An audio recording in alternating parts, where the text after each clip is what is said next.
Hello! Hi, this video is dedicated to Thor, god of thunder, lightning and protection. I will pronounce his name from now on in the English way, Thor, rather than Thor, for the sake of simplicity. In my second video in this series, I talked about how Thor mythology may reflect some ancient knowledge about electricity and the electromagnetic sphere around the Earth.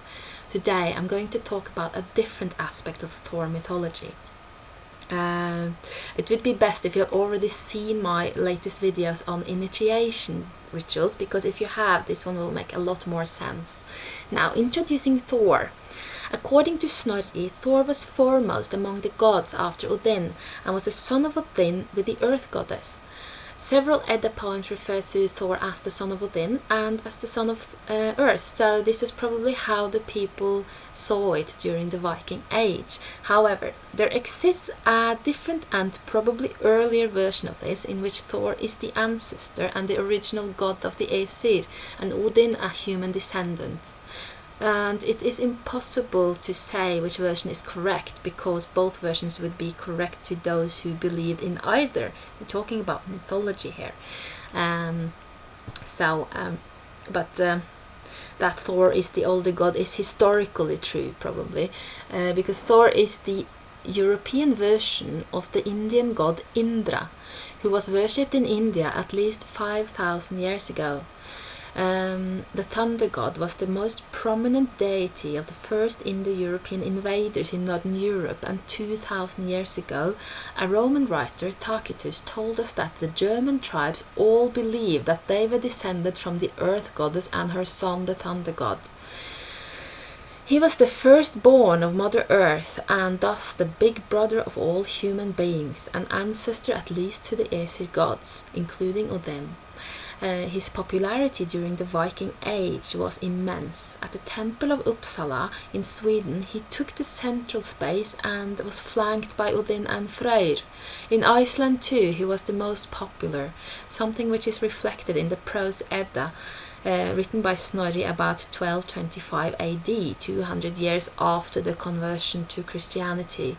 At this time, Thor receives more attention than any of the other gods in Snorri's book. So this does not actually tell us anything else than that his lore was the part of the Norse lore that was most easily remembered by the general public, probably due to the high action level. Thor lore, you see, is very entertaining and easily remembered. His mythology was the ancient equivalent of modern action movies, the James Bond, Indiana Jones, Bruce Willis type of movies, at least on the surface. I'm going to take a peek behind the surface and look towards the hidden structures of initiation and messages of a spiritual quest that can be drawn from the lore of Thor. And I will focus mainly on the Poetic Edda as a source, because this is the oldest source we have, and the Poetic Edda does not give Thor the same overwhelming dominating space as Snorri does in his Prose Edda. Out of 34 Edda poems, only 3 are dedicated to the thunder god, although it's of course mentioned in a couple of other poems. So today I will put these 3 together and look at the story they tell as a whole. I will be using Snorri's Edda only in the manner it was meant to be used, to explain the metaphors of the Edda poems. It is my conviction that the Poetic Edda represents not the totality of the Norse pagan world, but rather represents a particular tradition within the general culture, a particular tradition with a particular message. And in this tradition, Thor is not taken as seriously as he probably was by the common man and worshipper. He's actually ridiculed a lot. Why? Because if you look beyond the awe-inspiring concept of Thor, the mighty thunder god and our protector and ancestor, if you look past the possible connection between Thor and ancient science and to the metaphorical spiritual message level, Thor represents something metaphorically. He represents us, the human species, especially our males. His mother, the Earth, was considered the ancestral mother of all humans, and Thor is her firstborn son. He's the archetypical man in the Indo-European tradition. His character is in every respect the ideal Indo-European and Viking Age peasant warrior. Brute strength and courage is the ideal. Intelligence, on the other hand, is not particularly emphasized. Now, imagine you're a poet, a highly educated person, a sensitive thinking person initiated into the great spiritual mysteries, living in a world dominated by, well, by Thors. I think I can relate to how frustrating that sometimes would be, but that was what the Viking Age poet had to relate to on an everyday basis. Now, how to make use of this challenge, how to employ the Thor character in a poetic tradition that requires parables and allegories to convey spiritual truths. To the Norse poet, Thor is fantastic material. How to make this simple-minded and rather uneducated warrior into a learning initiate. Now let us take the first Thor poem of the Edda, Harbardsljód, the Song of Longbeard. This poem is a perfect example of Edda Thor bashing. The mighty god is completely ridiculed as a simple-minded brute. Many scholars have thought that this poem must be reflecting the arguments between those who primarily worshipped Odin and those who primarily worshipped Thor. Odin stands out as the god of smart and educated noblemen, while Thor is the god of ignorant peasants. I do not believe it is that simple, and I'm uncertain about whether anyone living in pagan times would dare to offend each other's gods that much. Remember that they believed in all of them. Even the poet would probably pray to Thor for protection. I think we should look more closely at this poem and reconsider its metaphorical nature. The poem begins with a dilemma. Thor wants to get into Asgardr, the land of the gods, and stands by a river. And he needs the ferryman to take him across to the lands of Odin. The ferryman is Odin, but Thor does not recognize this, and stupidly enough believes the old god when he says that he is just called Longbeard. This is a little hint to the reader. You need to understand that one character may turn up with new names and new shapes in all the stories, but it's easy to be fooled if you're blind, like Thor is in this poem. Another thing we have to ask ourselves is why Thor is not just crossing the rainbow bridge like all the other gods do when they move between worlds. The answer lies with Snorri, who says that Thor cannot cross the rainbow bridge like the other gods because he's too heavy. He has to cross the river like a mortal. Let us just stop there at the bridge. The rainbow bridge is the bridge between the different dimensions of the cosmos. It has names. One of the names is Bífröst, which means shivering voice or vibrating voice. Another name of the rainbow bridge is Biflind, which means soft vibration. Obviously, Thor doesn't have a soft vibration. Now, before we continue, remember that Thor poetically represents human beings, especially male human beings. And just like us mortals, he has to cross the river of death to get to the other side. Okay, Thor tries to make the ferryman do his job and take him into the spirit realm. But to his surprise, the ferryman refuses. And Thor's immediate reaction is typical of him. Stupid and simple, he rages, becomes furious and demanding. He threatens and he boasts about his grand heroic deeds, only to experience, probably for the first time in his life, that his listener is not in the least impressed. The ferryman seems to just point out the stupidities in Thor's actions. Thor starts to ask the ferryman what he did then, since he is not impressed by Thor's manly deeds. And the ferryman, Odin in disguise, replies, I was with White Spring for 5 whole winters on that island called All Green. We fought there and sent some to hell. He tried a lot and met some women.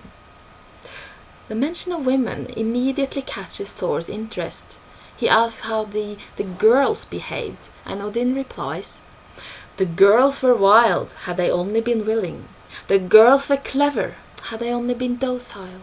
They spun threads out of the sand. They dug the ground out of the valleys. But I tricked them all. I rested with the 7 sisters, had all their love and soul. This needs a bit of clarification. The girls, the 7 sisters, are not ordinary women.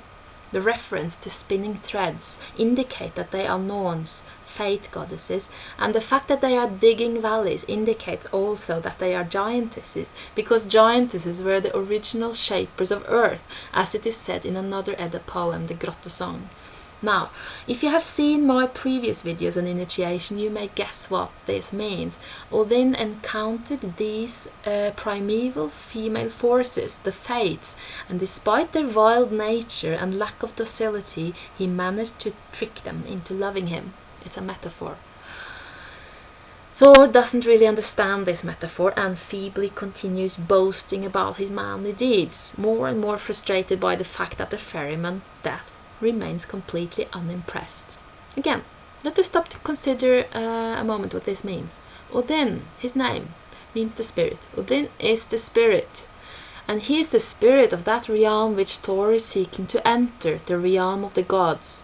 And the message here is that even if Thor gains mundane popularity through his strength and abilities as a warrior, this will take him nowhere spiritually.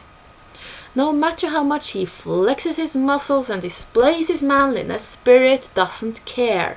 Spirit cares about other things. And after having endured a little more of Thor's self-important rambling on about his own greatness, the ferryman turns the focus back towards supernatural women. Odin says, I was to the east and loved a maiden. I played with a linen-white woman. I met her in secret and pleased the golden fair, and she enjoyed the pleasure. So the interpretations I have been presented with by others than myself, this is supposedly about a bragging contest between the two gods, where Thor brags about his warrior abilities and Odin brags about his seduction abilities and luck with girls. But that interpretation is to disregard the allegorical nature of the myth. We have to ask, who is the linen-white woman? Well, first of all, she lived in the east.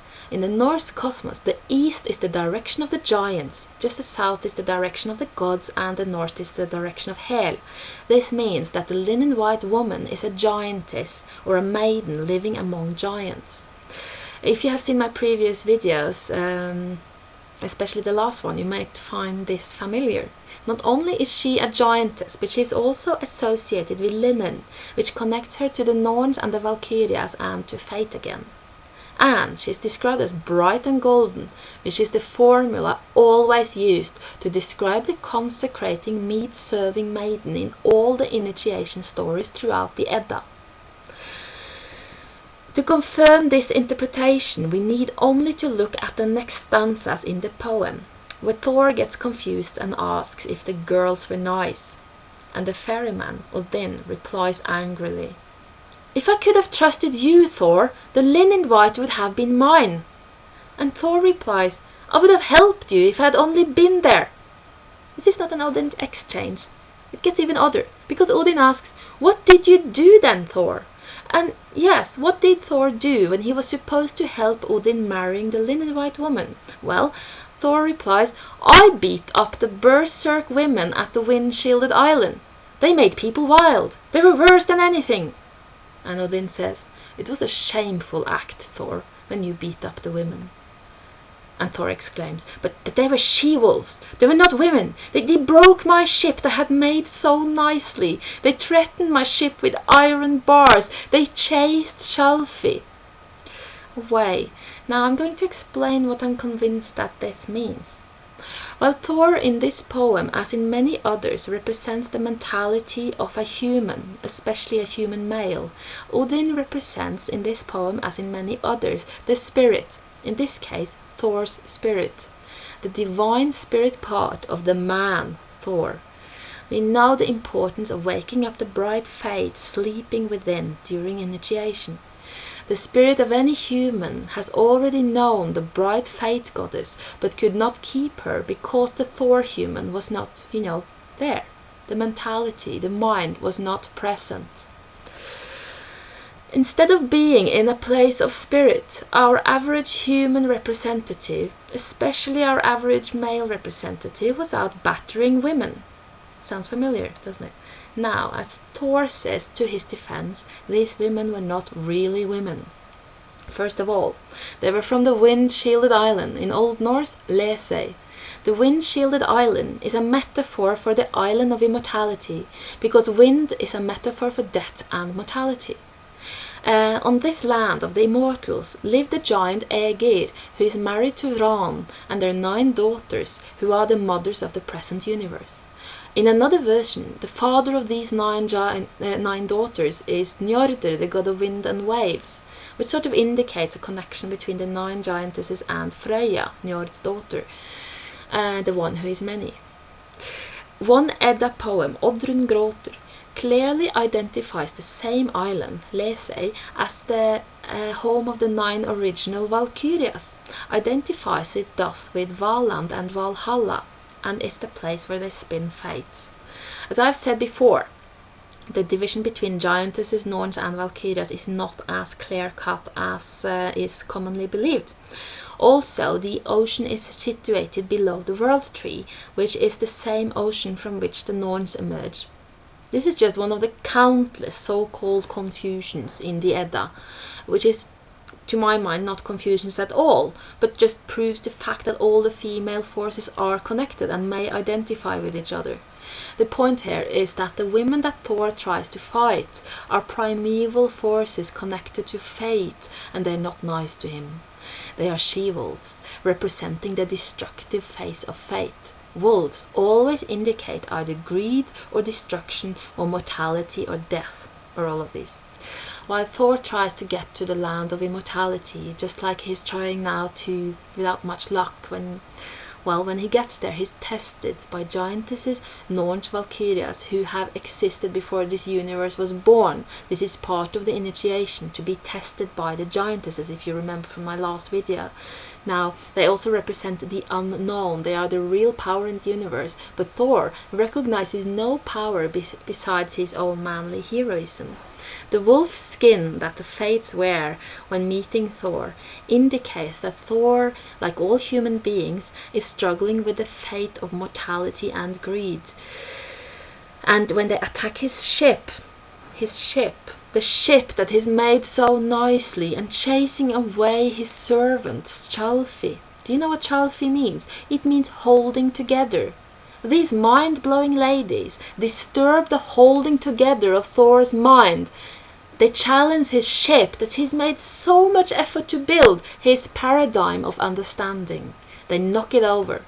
And he, representing the average man, is too stupid to react with anything but rage, getting nowhere in the spirit world. Now, in the end of this poem, Odin says to Thor that his wife Sif has a lover, and that his mother the earth is dying. Thor takes all this as an insult and is getting angrier and angrier, while Odin remains calm and repeats that this is the case. Now, we have to ask ourselves what Sif represents. On this level of meaning, where Thor represents the human being, the wife always represents his fate. What is being said here is that the fate who spins Thor's destiny is not faithful to him. That is, his course of life is destructive and traitorous. And his Mother Earth, who he was born to guard, is dying. He has lost his true purpose.